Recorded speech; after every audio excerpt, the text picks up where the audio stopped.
What is going on, guys? It is Nix here, and welcome back to another dev vlog. This one today is going to be one that a lot of people have requested over the past week or so, and even longer than that. Today we'll be covering the roadmap. You guys have been waiting for this for such a long time, so let's get into it and we'll go through it.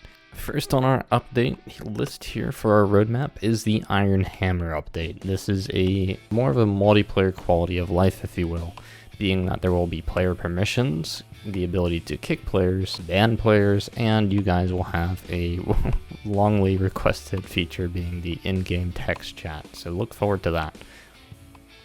Following that update, you have the Wild update. This will add a day and night cycle.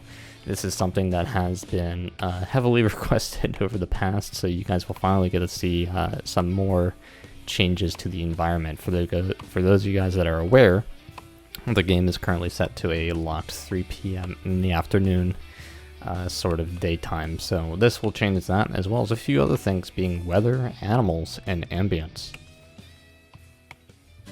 Next on our list is the new Digs update. This is a bit of a fun one because this one adds a roundhouse, something that you guys have been wanting for ages. Now I know the community has been creative in the past, building roundhouses or makeshift roundhouses out of the structural material that is in the game, but now you guys won't have to because we'll give you a actual structure to use.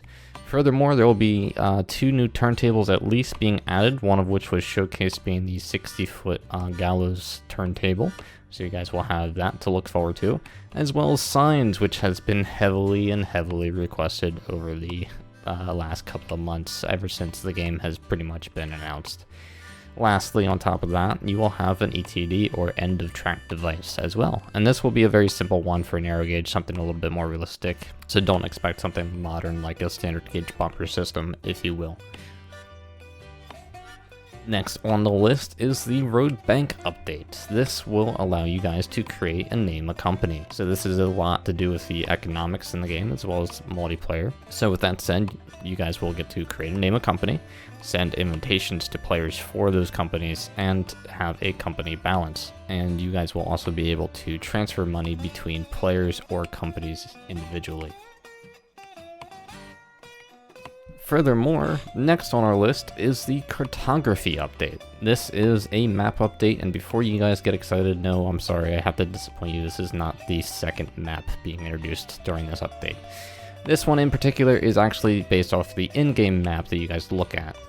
So with that said, tracks, trains, trees, players, industries, and facilities are now going to be shown on the map.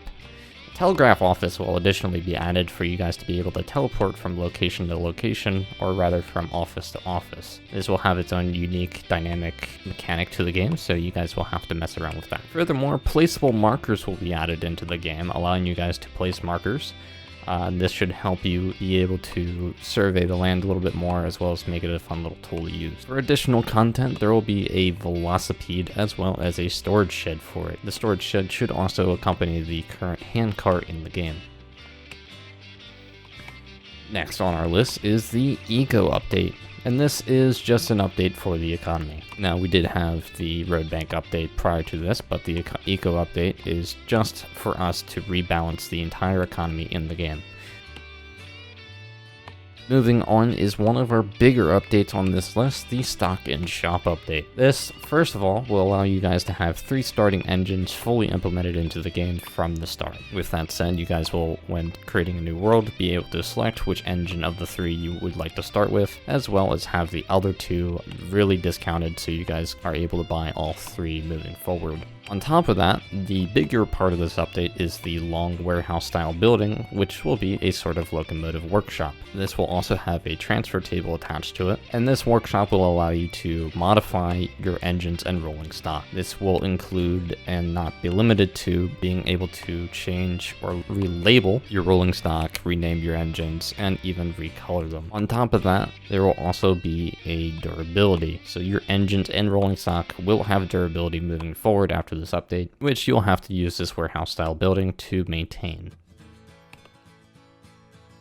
Next on our list of updates is more just a sort of timestamp for us, if you will, the new routes update, or rather the full implementation of the first third of the Loco tech tree.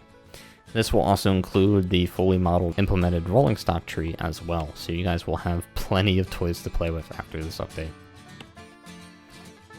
Next is one of our smallest ones, being the Express update. The Express update will allow character emotes for player-to-player hand signal interaction. We wanted to add something that was going to be more not vocal based and not text chat based, but something that you could physically see between players. So you guys will be able to have appropriate hand signals based off of an actual guideline book. Next on our list is the Villager update. This Villager update is the Town and Passengers update, more or less. And this will allow you guys to add a town into the game, as well as have the fully implemented passenger and caboose tech tree. Players can start a town and transport workers to industries, creating a boost of efficiency. There's a lot of more mechanics on this, but we get more into that later on. Next on our list of updates is the Revolution update, or the Industry update. The Industry update is where we will be modifying the industries. Now, as you guys are aware, the industries haven't really been touched, minus maybe a few minor adjustments since the game has been released. With that said, cranes will be upgraded. Multiple crane levels, 1 through 3, 1 being the current manual cranes that we have now, to level 3, which will include full automation to a degree. So there will be a process in that you guys will look forward to, and the industries will even include a visual upgrade in this process. Moving forward is the branch update. Again, this is just another small timestamp marker for us to try and have the fully modeled and implementation of the rest of the logo tech tree. So hopefully by this point we'll have that all in. Moving forward is the CNC update, or Creatives and Career. I won't really get into this one in particular, but as you guys can hint from the title, Creative will add a game mode where you guys will have full access to everything in the game, as well as have no cost to doing it. So I'm sure there's going to be a lot of creative builds from that. Moving on is the Interactions United update. This update in particular is a chance for us to really upgrade and refine the UI to the game.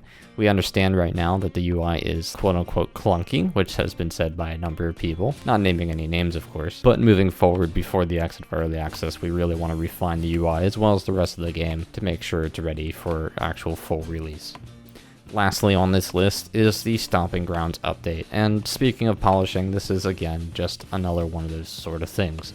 The Stomping Grounds update is really just where we're going to try and knock out the majority of the bugs list, or hopefully all of it, before the exit of early access. This way we have a game for you guys that is finally fully implemented for its core mechanics, and we can move forward from there. The exit of early access does not have a date at the moment. With that said, there might be a small surprise for that, but past early access there is also additional content that you guys can look forward to. So there are stuff planned for post-early access or the 1.01 updates. This will include, but not be limited to, dedicated servers, procedural switches, mod/Steam Workshop support, and the landscape update, which is just essentially a second map. Now, a second map, or more after that, will include a lot of other fun stuff. But a lot of that hasn't really been discussed yet, and for the team, we've got enough on our plate as is. So with that said, guys, thank you so much for going through this roadmap with me. I know this has been something that you guys have been requesting a bunch. Trust me, I know I've seen almost every day somebody asking for the roadmap for like at least the last 2 weeks. So with that said, I'm sure you guys also have a few other questions you want to answer, so let's get into those. Mainly is the current status of the Spline update. So right now, as is, we did not really get much of an update other than the locomotive model replacement being imported into the main branch of the game. There are a few bugs still that have to be handled, but furthermore, we are expecting, according to our current plan, that we will have a private build for the devs to test through next week, and then after that, hopefully a release on the beta for you guys. So we are coming to the end of the Spline update. I know it's been a very, very long time, and you guys have been doing your best to be patient. We thank you guys for that, but just a little bit longer. So just in short, as far as I'm aware, we have another week before even the devs get a new branch to test. We'll do those tests and patch out what we can beforehand. We'll release the next part on beta, which would be about 2 weeks from now. After that, it's just a matter of fixing up whatever bugs remain, and then hopefully that'll be the completion of our Spline update. Over the course of the roadmap, just as a side note, I know there are 2 points in which refer to the tech tree, and there will be a separate video on tech trees later on. We won't get that today, but with that said, engines will start being implemented over the course of the roadmap, so you guys will have some sort of constant source of content coming to you guys. I cannot promise that every update we have will implement a new engine, but when the modelers do finish an engine and it's fully implemented, you guys will have access to it moving forward. With that said, guys, I hope you've enjoyed this devlog. I know it's a lot of information, but please, thank you so much for being as patient as you guys can be, and I ask, just trying to be a little bit more patient. We're almost there. I know you guys have all been crying out for the completion of the Spline update. I promise we are almost there. But with that said, guys, thank you so much for watching. It has been a pleasure. And until next time, enjoy.